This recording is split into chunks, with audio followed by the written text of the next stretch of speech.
guys, how's it going? So if you can't tell, this is the Mark II lock that I picked in my last video. Focus.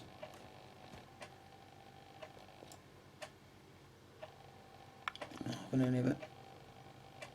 Come on. There you go, Mark II that I picked in my last video, and if you can see there, there's some pins sticking up. If I get my trusty torch, you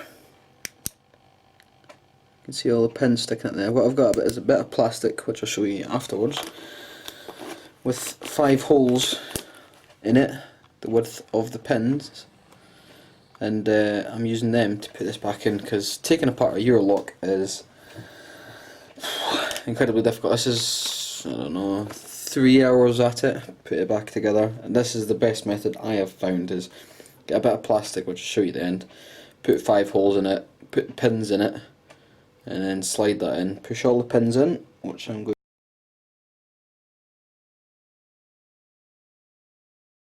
Right, so we're back. So I've got all the pins back in, and hopefully in the right position. I have all the pins back in the cylinder here.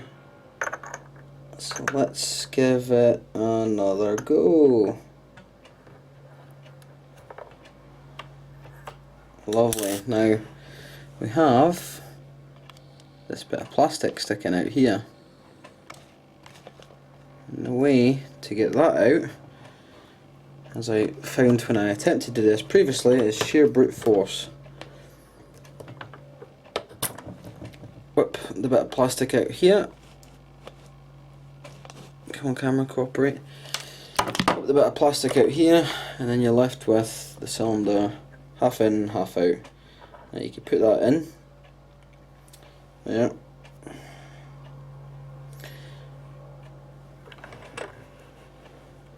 Just had to check there and make sure I put both of the long solid bits of metal inside there, or I thought I went loopy. Right. So let's get this locked up. In fact, not quite locked up actually, because I need to get the middle locking mechanism back in. So what you do is you separate it so that both are out by a small portion. You have to remember to lift the lock clear so that I don't catch anything on it.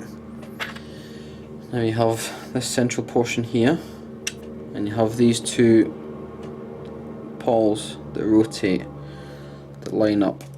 So you place them both into the lock there, and then you line it up, which goes,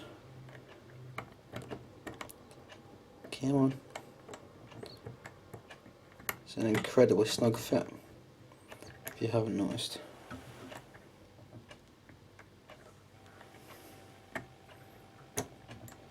In there, and then you press one side in till it locks in.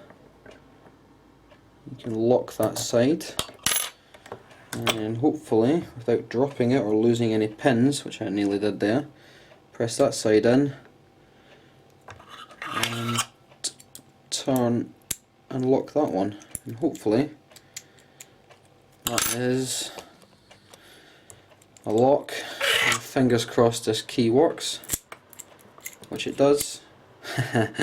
Very nearly there. There's one more thing I forgot to do. Put the circlips in. You didn't see in the last video that I made, I've attempted to film this like 3 times. On the last video, when I was taking this apart, which I'm not going to put on because yeah, it lasted about 22 minutes long, and it ended in a lot of cursing and swearing, and one of the circlips is now somewhere in this vicinity, but I'm not too sure where.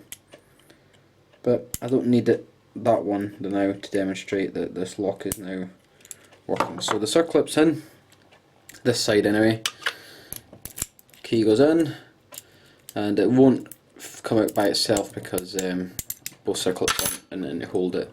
But in fact, give me a second, I'll go get it. Right, I'm back. I have found it, the second circlip. So put this on as well, and hopefully we have a fully functioning, despite albeit fairly rubbish, lock. At least it's not broken. Circlip's not quite in.